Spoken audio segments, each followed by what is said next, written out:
I found that nothing in life is worthwhile unless you take risks. Nothing, Nelson Mandela said.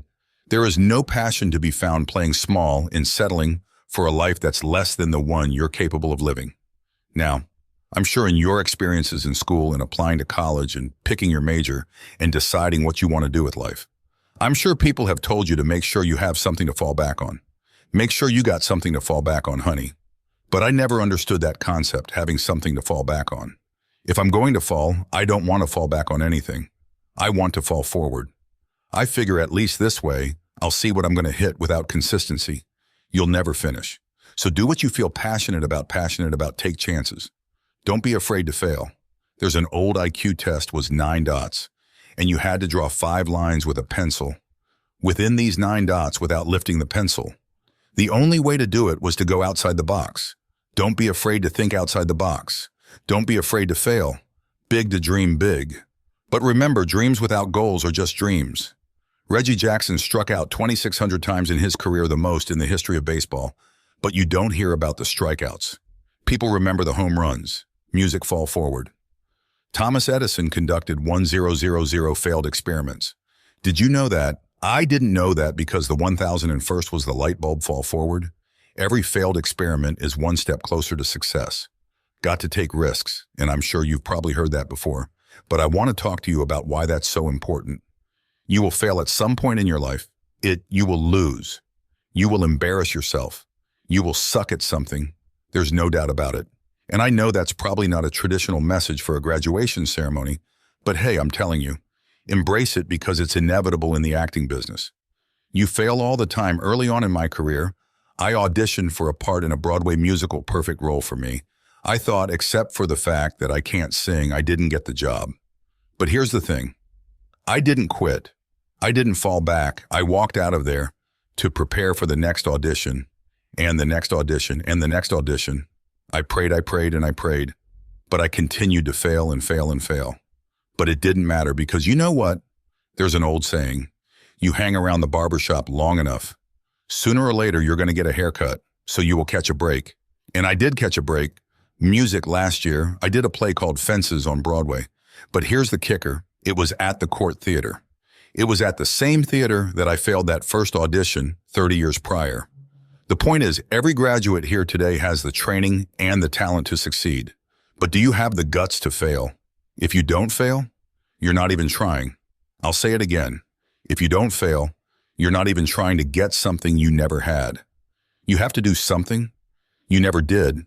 Imagine you're on your deathbed and standing around your deathbed are the ghosts representing your unfulfilled potential. The ghost of the ideas you never acted on. The ghost of the talents you didn't use. And they're standing around your bed, angry, disappointed, and upset. They say, we came to you because you could have brought us to life. They say, and now we have to go to the grave together. So I ask you today, how many ghosts are going to be around your bed when your time comes? I just got back from South Africa. It's a beautiful country, but there are places there with terrible private poverty that need help. And Africa is just the tip of the iceberg. The Middle East needs your help. Japan needs your help. Alabama needs your help. Tennessee needs your help. Louisiana needs your help. Philadelphia needs your help. The world needs a lot, and we need it from you. We really do. We need it from you, young people. I mean, I'm not speaking for the rest of us up here, but I know I'm getting a little grayer. We need it from you, the young people, because remember this, you got to get out there. You got to give it everything you got, whether it's your time, your talent, your prayers, or your treasures. What are you going to do with what you have? I'm not talking about how much you have. Some of you are business majors. Some of you are theologians, nurses, sociologists. Some of you have money. Some of you have patience. Some of you have kindness. Some of you have loved. Some of you have the gift of long-suffering, whatever it is, whatever your gift is. What are you going to do with what you have? All right now, here's my last point about failure. Sometimes it's the best way to figure out where you're going. Your life will never be a straight path. I began at Fordham University as a pre-med student. I took a course called the Cardiac Morphogenesis. I couldn't read it. I couldn't say it. I surely couldn't pass it. So then I decided to go into pre-law. Then journalism, and with no academic focus, my grades took off. In their own direction, I was a 1.8 GPA, and the university very politely suggested that it might be better to take some time off. I was 20 years old. I was at my lowest point. And then one day, and I remember the exact day, March 27th, 1975, I was helping my mother in her beauty shop. My mother owned a beauty shop up in Mount Vernon, and there was this older woman who was considered one of the elders in the town.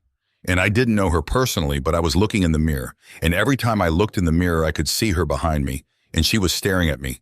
She just kept looking at me. Every time I looked at her, she kept giving me these strange looks. So she finally took the dryer off her head and she said something. I'll never forget, she said, "Young boy, I have a prophecy, a spiritual prophecy." She said, "You are going to travel the world and speak to millions of people. And in the years that follow, just as that woman prophesies, I have traveled the world, and I have spoken to millions of people through my movies. Millions who, up until this day, couldn't see me, who up till this day, I couldn't see while I was talking to them, and they couldn't see me. They could only see the movie. They couldn't see the real me. But I see youth today, and I'm encouraged by what I see. I'm strengthened by what I see. Because taking risk is not just about going for a job. It's also about knowing what you know and what you don't know. It's about being open to people and to ideas. The chances you take, the people you meet, the people you love, the faith that you have, that's what's going to define you. Never be discouraged. Never hold back. Give everything you got. And when you fall throughout life, remember this: fall forward. You